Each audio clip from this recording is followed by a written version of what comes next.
Scared mouse. Scare your mouse. Scared mouse, scared mouse, Put your scared mouse. Pussy.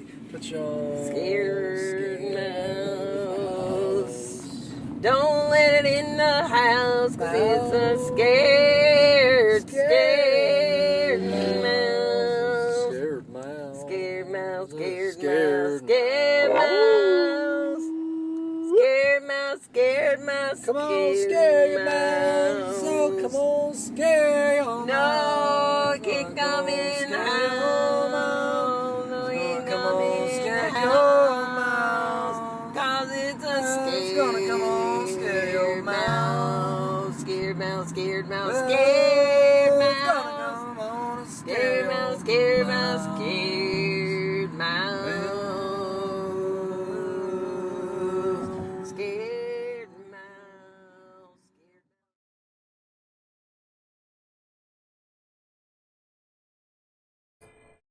What's going on, people? What's going on? I figure you can hear me now.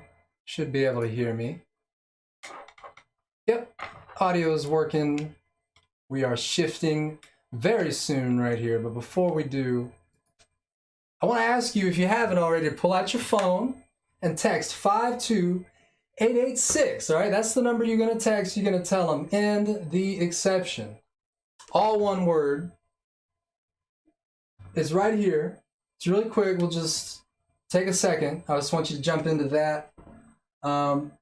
And while you're doing that, I'm going to tell you what we're doing today. We're going to talk about what is revolutionary community. I looked up the definition of revolutionary. It says involving or causing a complete or dramatic change within dominant economic or political system. So, I don't know. I was reading a little bit, some articles about George Jackson, and just trying to pull some keywords from those things as well. So it's not much, but power elites through the ruling class and the labor class. And why are there so many prisons? But the solutions are tiny homes and land. Land and land. And let me see. And land for the people. Land for the people. Let me go ahead and switch this one to the one that's the switched of switcheroos. What's going on, Pirate Queen Indigo Cat? Meow. How are you? I'm doing good. Glad to be here for another day. Did you know that we're having a party? I heard a rumor that we were. Would you refresh my memory? That's right. If you're in the Asheville area, come around July 27th for the Robot Party version 2. Robot party. Especially those who are at version 1. Oh yeah. We'll come have on to through. post some pictures of version 1. And we'll have to figure out how to I think we're gonna make like an Eventbrite or like a Facebook thing, event page later today. Let me make sure I write that down so that's done. But come on through for the Robot Party version 2, July 27th. I believe that is a Saturday or a Friday. Time and date. Wait, July 27th is not the right one. No, I was thinking 23rd. Man. Yeah, put out the wrong day first. No. Right? And then mess it all up. 23rd. No. Because I'm putting another in August 27th is You something can else. just relax. You're fine. Chill. I know. I know. I'm just like... But, You're just like blood.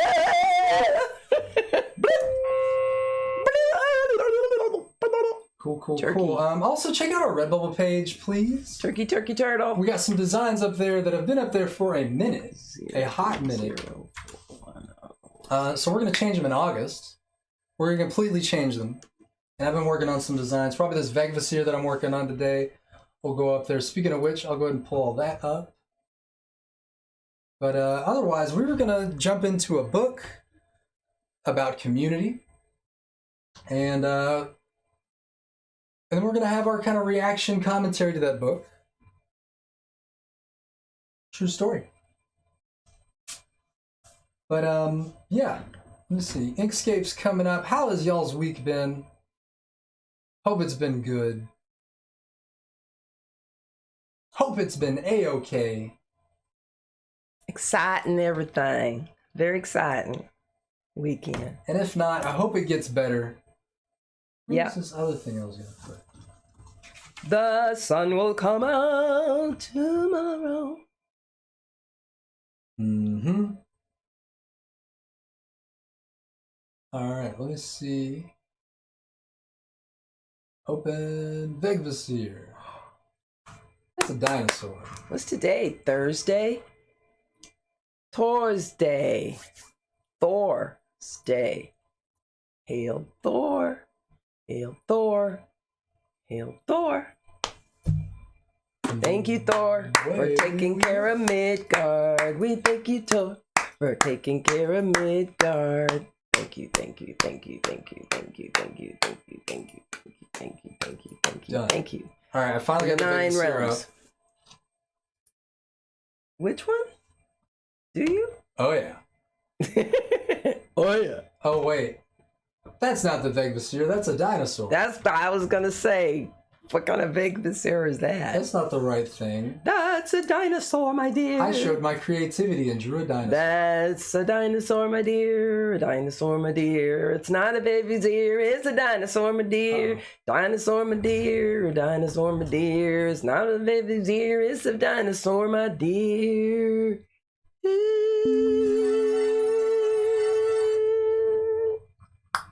Okay. Lovely.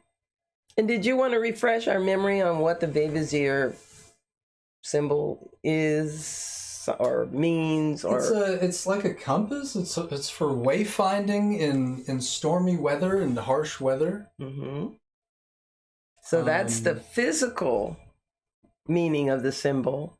And then there's the spiritually. There's always the mystical meaning of symbols. And this means basically finding our way in our spiritual life, finding our direction, our destiny, who we are. It's can be used for that as a focus to pray or ask questions to deity. Depends on the structure of what you believe in, but if you believe there's some higher self, you can ask. After giving thanks, ask questions. And then go about doing what you do and see if the answer will come.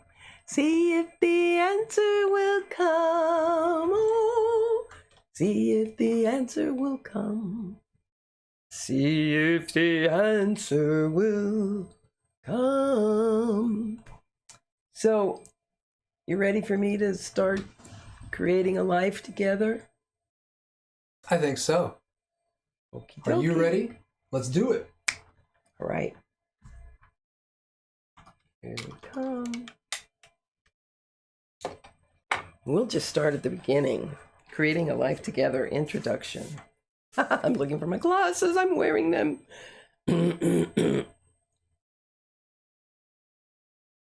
Let's see. I forgot that part of this is really kind of boring. The introduction. So let me just scan through. So introduction, creating a life together, the successful 10%. What are intentional communities and eco-villages? Co-housing communities. Why now?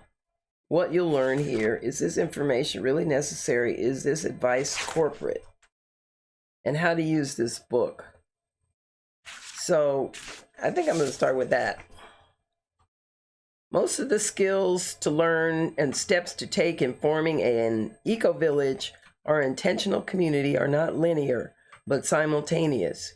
So although the information is presented in a step-by-step way, some tasks must be undertaken together. For example, although you'll need to create a legal entity for owning land before you buy property together, what kind of land do you want, as well how you intend to organize ownership and decision-making makes all the difference in which legal structures you choose in the first place.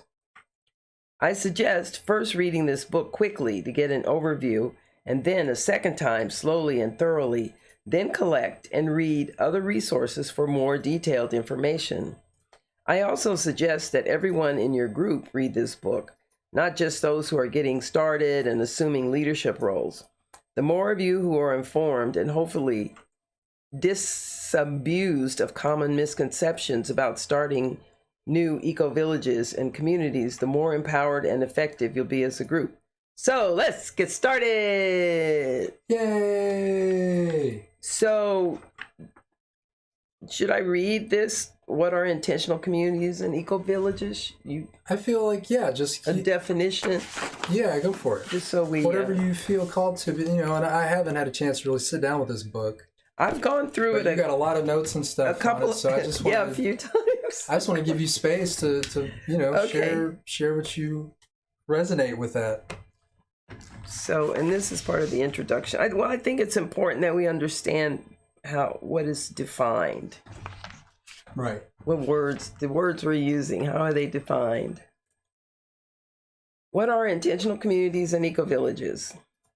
A residential or land-based intentional community is a group of people who have chosen to live with or near enough to each other to carry out their shared lifestyle or common purpose together. Families living in a co-housing communities in the city, students living in student housing cooperatives near universities, and sustainability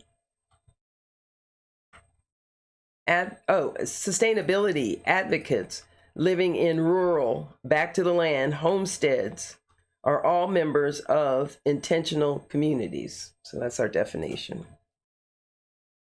Community is not just about living together, but about the reasons for doing so. A group of people who have chosen to live together with a common purpose, working cooperatively to create a lifestyle that reflects their shared core values, is one way the nonprofit Fellowship for Intentional Community describes it. What most communities have in common is idealism. They're founded on a vision of living a better way, whether community members liberally live together in shared group houses or live near each other as neighbors. A community's ideals usually arise from something its members see as lacking or missing in the wider culture. And we see a lot of things missing.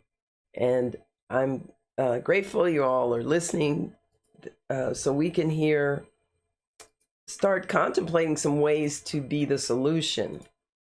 Here on our property, we seek that. We have 7 acres.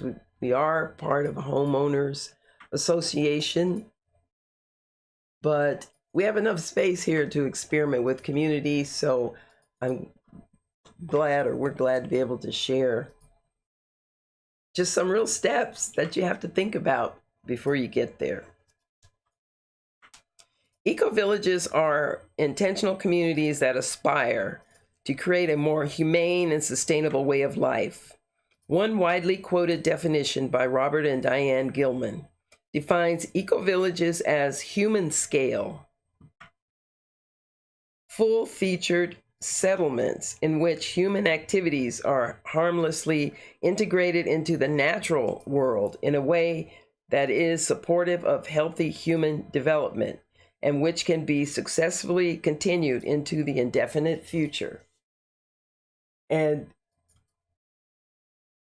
I'm fortunate to have memories of a child and living in it. It wasn't defined as an eco-village, but I felt like Lake Como, Texas was basically an eco-village during segregation, where your whole family was there, your school was there, your church was there, your grocery store was there, your candy store was there, your best friends were there. It was just, everything was there. And as a child, it seemed fairly perfect.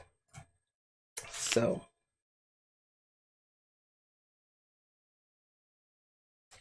an intentional community aspiring, that's, we know what that means, right? Aspiring, we're looking to rise up out of one condition into another condition. To become an eco-village attempts to have a population small enough that everyone knows each other and can influence the outcome of community decisions. It hopes to provide housing, work opportunities, and social and spiritual opportunities on site, creating as self-sufficient a community as possible. Typically, an eco-village builds ecologically sustainable housing, grows much of its own organic food, recycles its waste products harmlessly, and as much as possible generates its own off-grid power. To me, that's paradise.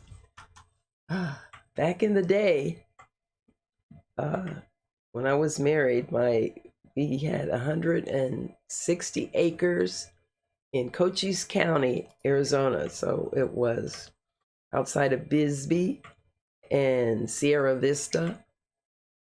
And we lived off the grid and collected our water into a cistern, had a papercrete house, compost and toilet, solar and wind power.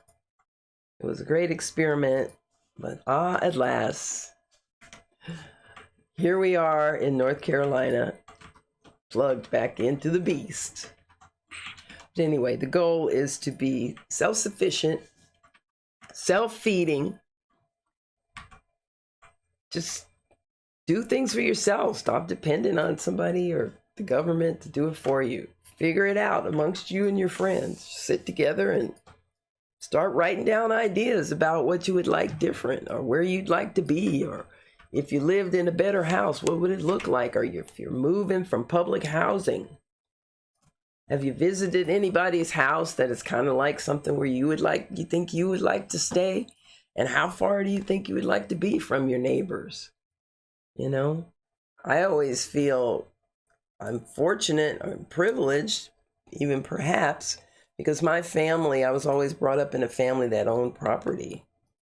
And so I have fond and strong memories of being in certain houses, you know, in Denver or Fort Worth or where else?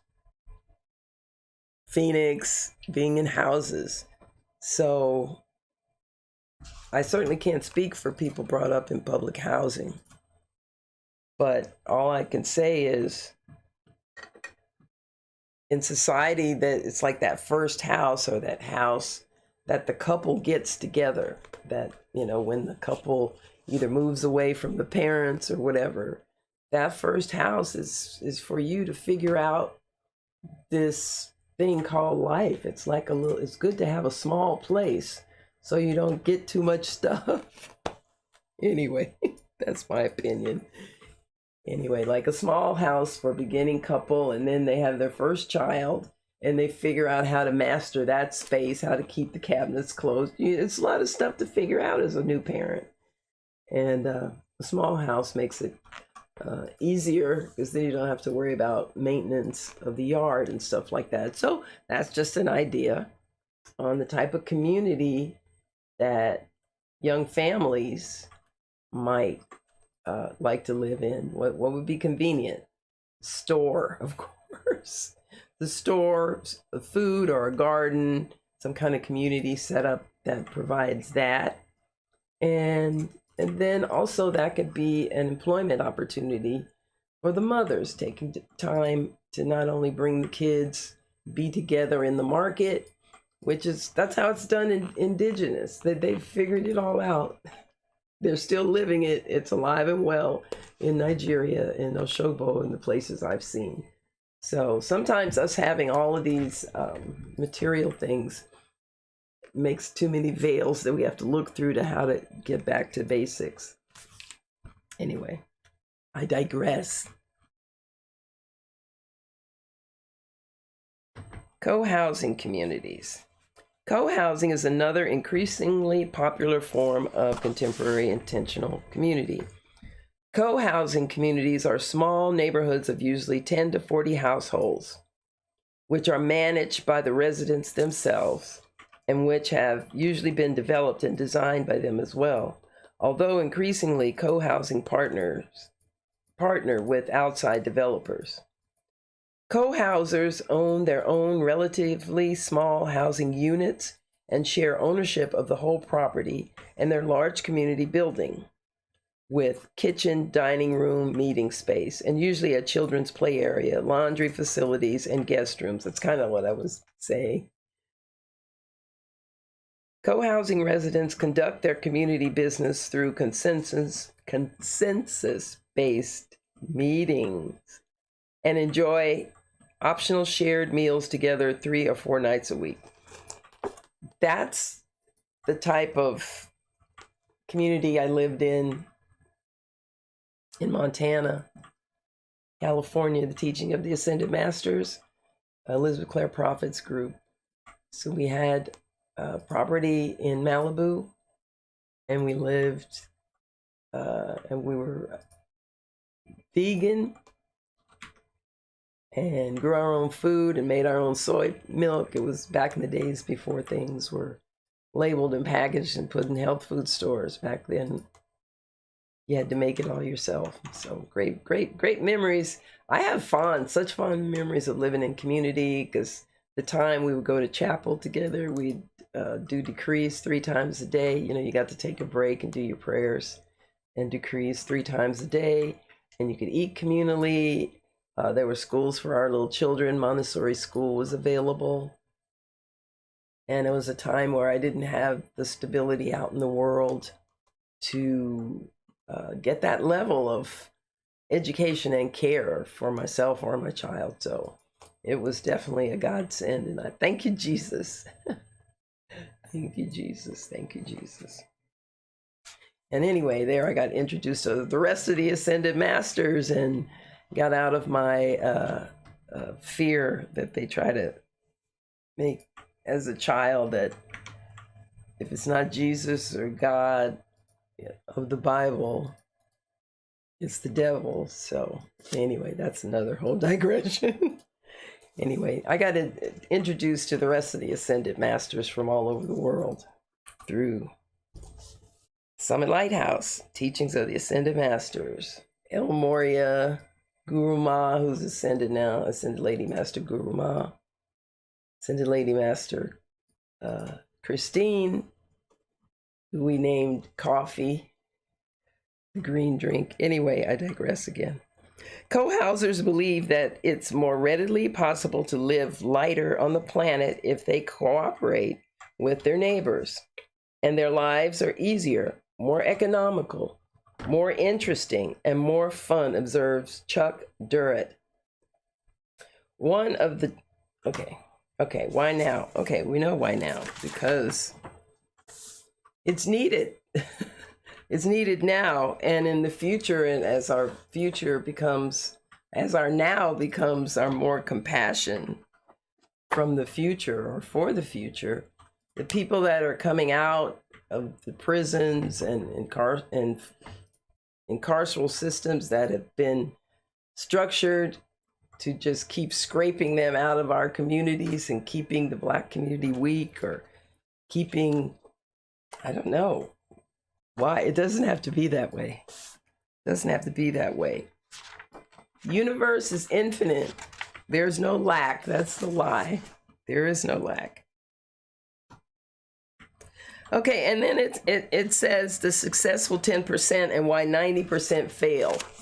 And I think that's what we need to look at, because there are some long-term communities like the Summit Lighthouse and near here, Earth Haven, but I'm looking to see an Afrocentric intentional community.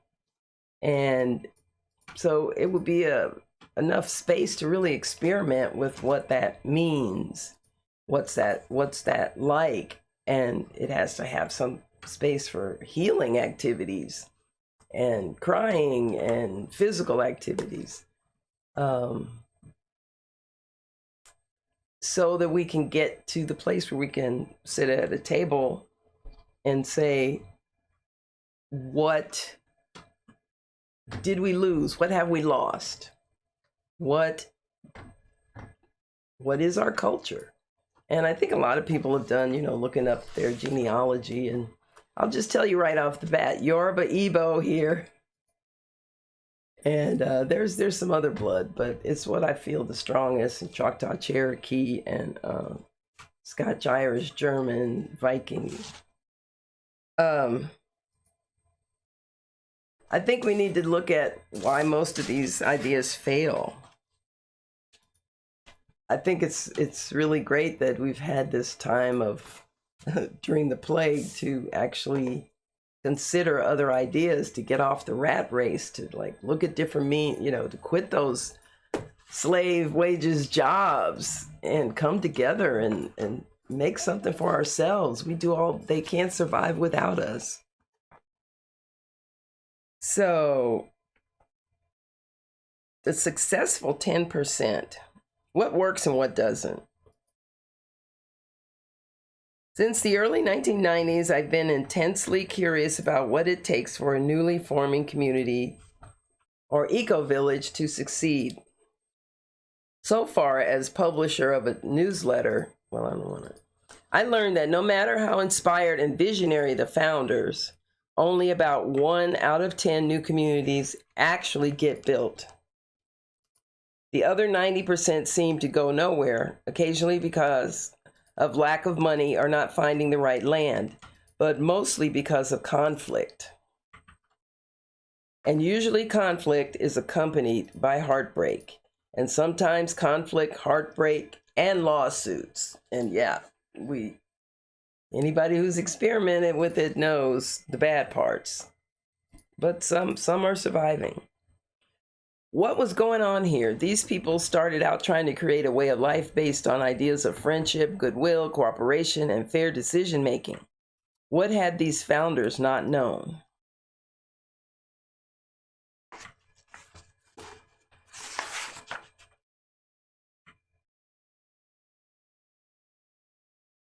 So, I mean, this is really kind of the boring part, but it's the part like we don't want to look at, and it's usually the part we need to look at first. I know I say that for me.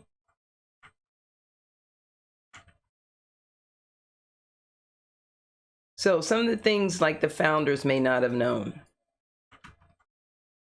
How much money it would take to complete the land development process before you could legally transfer title to each incoming community member. Sharon had no budget in advance and no idea what it would cost to complete county requirements for site plan and roads and utilities, etc. And I'll tell you, as a new real estate agent, that can be a very complicated process, which during the pandemic slowed, but it was still a booming industry. Not necessarily dirt, as meaning selling lots was not as easy. How much each lot would eventually cost, and she wouldn't have fostered hopes for those who could never afford to buy in.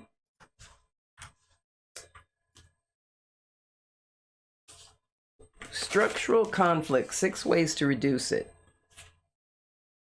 After years of interviewing founders like Sharon and hearing their stories of community breakup, heartbreak, and even lawsuits, I began to see a pattern.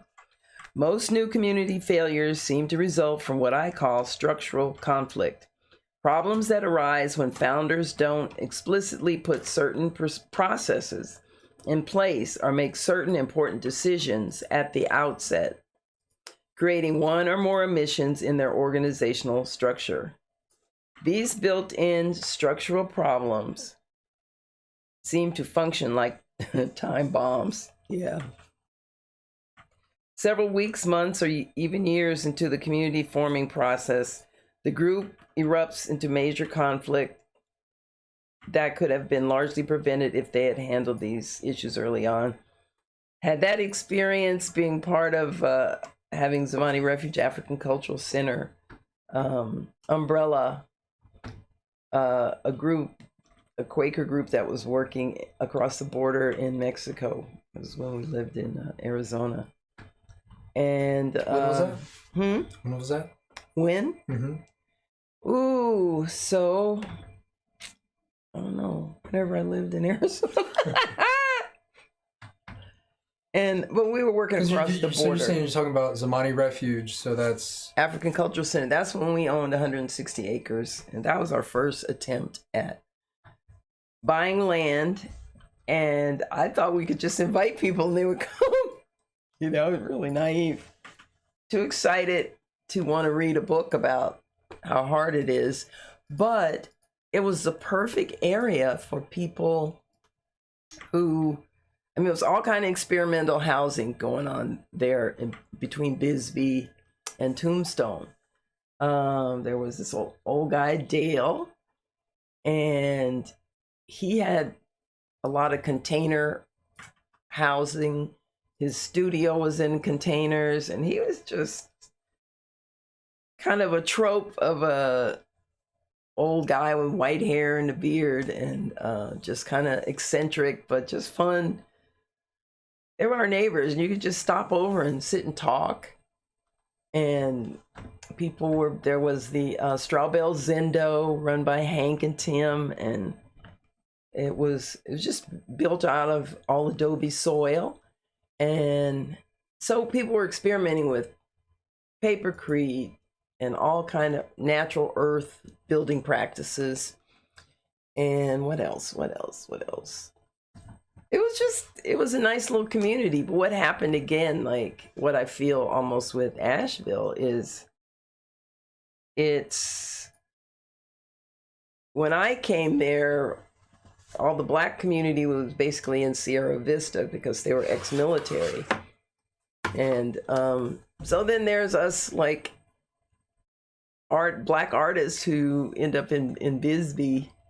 And I hate to say it, but I miss other Black people. Or maybe I don't hate to say it. I miss being around, because I was in Black community and then I was in other communities, if not with people that look like me, but at least people that think like me or eating like me. And, you know, I know that's what everyone wants.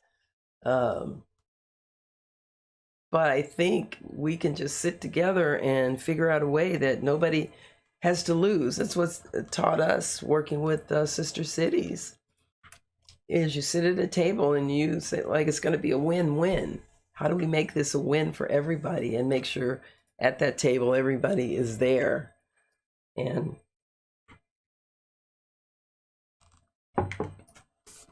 so anyway, I've had a lot of excuses. I've had a lot of experiences living in community, intentional community, from the little segregated community I lived in Lake Como, in Texas, to living near Five Points in Denver, which is another Black community, to, that might have been it. Well, always going, Texas, Lake Como, Palestine, Pelham, all these Black communities that we visited each other on Sundays. We'd visit churches and have food together. So many wonderful experiences that somehow I think we don't have to lose. We don't have to lose those.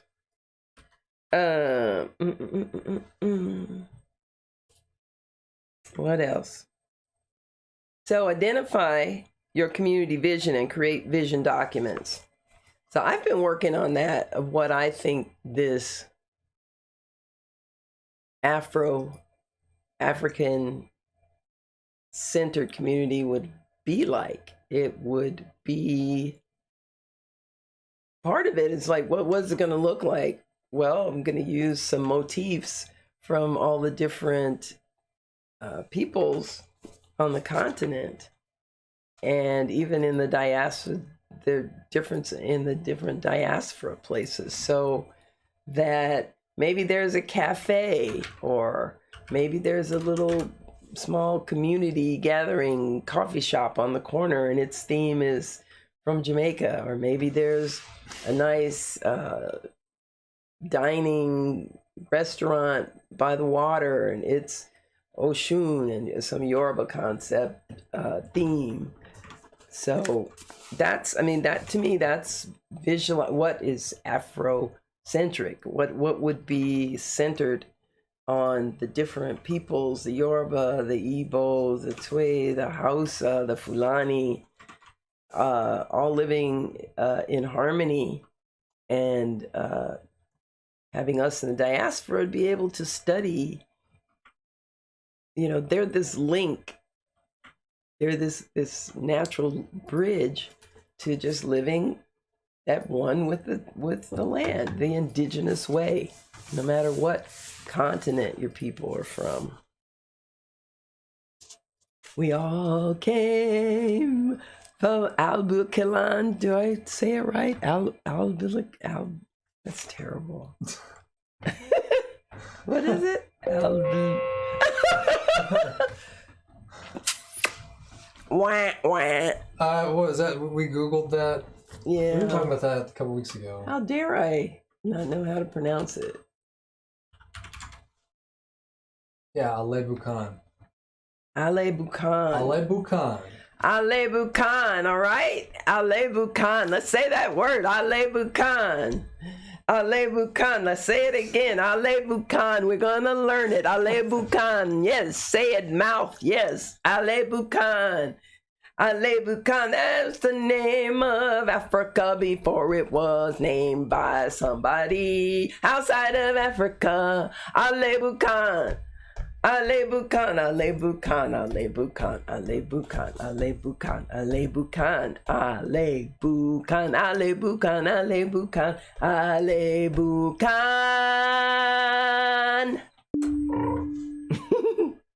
Alebucan. Let's see if we remember it this time. So, do you want me to read anymore? Or are you ready to do something else? And we still got some time. You can read that. We can take a break. Okay. And talk about something else. Okay.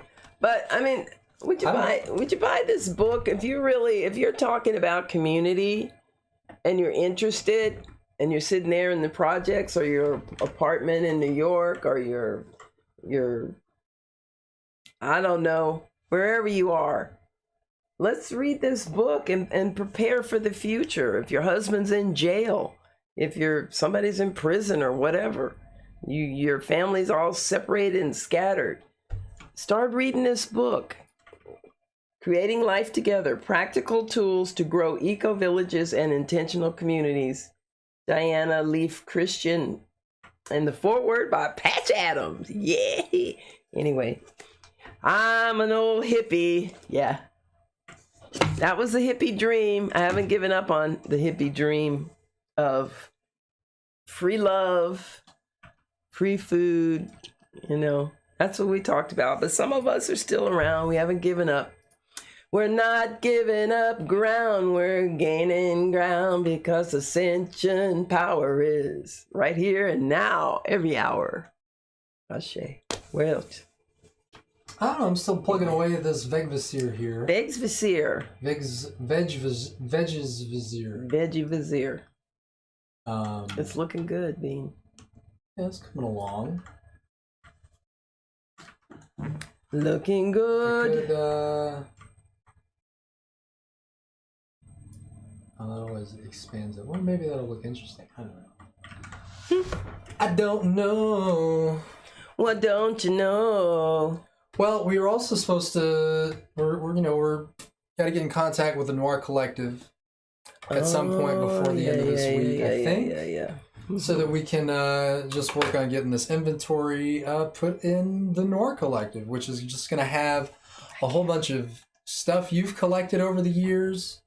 And your art. I have a place to sell my art to wear, like outfits like this. Oh yeah, it's just a t-shirt dress I made, and paintings, drawings. I'm like, oh, thank God. Sometimes it's been so long since I've had a shop. But this is even better to be in a collective. So there's variety, there's a community, and it's in Eagle Market Street. Downtown Asheville, the historic Black Wall Street of Asheville. Mm-hmm. Yeah, so we had some of the posters from some of your previous installations. Mm-hmm. Some photography from you, some prints.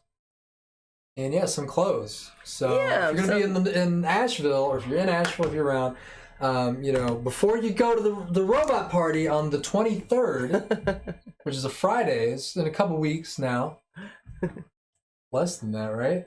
Anyway, come on through, but also check out that the Noir Collective, because they got a whole lot of local African American Black artists. You know, candles, more photography, more clothes. Jenny Pickens' stuff is in there, and Ajax is photographer, and she manager, and who else is in there? Well, Jenny's the only one I met that I remember, that I knew from before. So Yeah, that was. I think you know, but the first time I heard about her, though, was through the Asheville Through Brown Eyes show. yes, which was that was great. That was Joseph Pearson put together that show. He's down in the River Arts District, and there too are even more. I think the pink dog's turning into the black dog down there on Depot Street. Viola Spells is down there. Like I said, Joseph Pearson, and I think there may be some other artists of color there. So that's the black art scene in Appalachia. And of course, we're here at the Norse Refuge.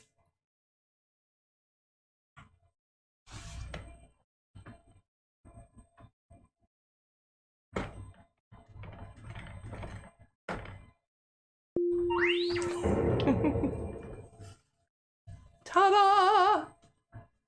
It's true. It's true. It is true. I brought my boat. Uh-oh. Is that your getaway boat? Yeah, for a Pirate Queen. This is a modern Pirate Queen boat. Okay. Nice. How fast can that go? What's the top speed? It goes warp speed. It goes warp speed. Yep. So you just use that in water? You're saying this is like a space boat? It's a space boat, water, amphibious, land, outer space, interdimensional vehicle. Well, so you've taken it on a lot of trips. Huh? You've taken it far and wide. See, I just plug it in. Okay. And then I download everything we've done. Okay. You just download your trip right into the boat. No, I download it into my social media. Oh, into the social media. So it's like you're going with me on this trip on the boat. Oh, okay. See, So how come I haven't seen that boat in your social media? That would be like how can I keep it a secret if I show everybody? How can it do its mission? It's already not a secret because you just showed like but I'm saying thousands of trillions of people. Well, no, nobody's watching. Oh really? Oh really? That's why it's a secret still. Oh really? Oh really? All right. Well. Sorry. Well, that's a pretty good story, don't you think? Oh yeah. Pirate Queen Indigo Cat and her motorboat, her interdimensional motorboat. Mm-hmm. Okay, that's what I thought. Totally what the world needs right now. Mm-hmm. I know. There's not enough pink superheroines in the world. Not enough pink boats in the world. Or pink, even guys, to be superheroes. There's not pink guys? In their living flesh. In your body. Any pink guys? Are you sure? I think I will back up on that conversation. And back out of that conversation. Across the nation. And I'm going to show you again. I could talk about the Ashokbo connection. Yeah, I do. And it has lavender. So this is just a little pillow. This is one of the projects that Zamani Refuge African Culture Center has up its sleeve, been working on for many years, since 2008 when we first became a sister city. Asheville, North Carolina, and Osogbo, Nigeria. And first we had to work with Wilmington, Delaware, because they're also a sister city with Osogbo, Nigeria. And sister cities, if you haven't heard, was started in the 50s under President Dwight Eisenhower. And he's the one that reminded us to be on guard for the, not the prison industrial complex, but the military industrial complex, all of it together. So we've been warned, but his thing was also, he was hoping that we would use these arms and not these arms. So it's a peer-to-peer relationship. Peer-to-peer diplomacy. Yeah, citizen diplomacy. And what we can import from Osogbo, Nigeria, which is our sister city, is the indigenous indigo of the region. Everybody used to wear this color, and it's called adire. Adire, and there are 4 different kinds. I think this one's the Adire Elgato. And when I was last there, which has been many years ago, the women said if we could get them better quality natural fibers like cotton or silk, they could go back to some of the traditional designs and not have to water down their designs for the tourist industry. Because they also do a lost wax batik method. But this one's I think that's Elgato's the name. It's tie-dye. It's just tie-dye with the natural indigo there. Adire Elgato. Anyway, and then they send them over here and we make them into little pillows, and becomes support for the traditional arts and crafts of Osogbo, Nigeria, and also brings a vibrant craft to the Black craft trails in Asheville. Yeah, you didn't know there was one. Well, yeah, they're working on some stuff to memorialize the Black history of Asheville, all the people and all the places and all the things. There's Hood Huggers tours. Dwayne Barton will give you the tour of historic Black Asheville. And the YMI Cultural Center, Eagle Market Street, the oldest African American cultural center in the United States. So they say, and you can go there and get tours, learn about the Black history of Asheville. You can volunteer. And then that's just right close to my real estate office at Coldwell Banker King. And so if you're ever in Asheville and you're looking to buy or sell, right now it would be a good time. If you've got that vacation home, let it go. Just let it go. Some people need housing in Asheville. Anyway, that's my little thing and I'm sticking to it. But anyway, put a little lavender in there, and that's a craft that we could set up in our intentional Afrocentric community. Yep. And this would wholesale for around $80. So, and I forget how long it took to make it, but anyway, this one I have priced out. Okay, I guess I'm done with my commercial about our sister city in Osogbo, Nigeria, and all our friends there. Wole Ola Babatunde, who was, he's part of Zamani Refuge, Nigeria, or Africa. He's our Zamani Refuge on the continent. Photographer, videographer, and of course our temple, Hataf International in Osogbo on historic Laro Street. And my Oluo Chief Ifa Benishola Atanda, and my brother Ifa priest and Chief Oluseyi Atanda, our friends, our guides, our family, Iya Atanda, and a shout out to my Karade family also, Baba and Ia Carade and my sister, all the Carades doing amazing work in the world, standing up for the culture and for diverse thought, diverse ways to abundance, diverse pathways of love, wisdom, and power. And I'm grateful to have known all these people. All my friends are in the teachings of the Ascended Masters. Still decreeing after all these years. Orie Oshun. Pulling it all together. My Odin from my days hanging out with the Hell's Angels. Speaking of decrees, would you have a decree to share?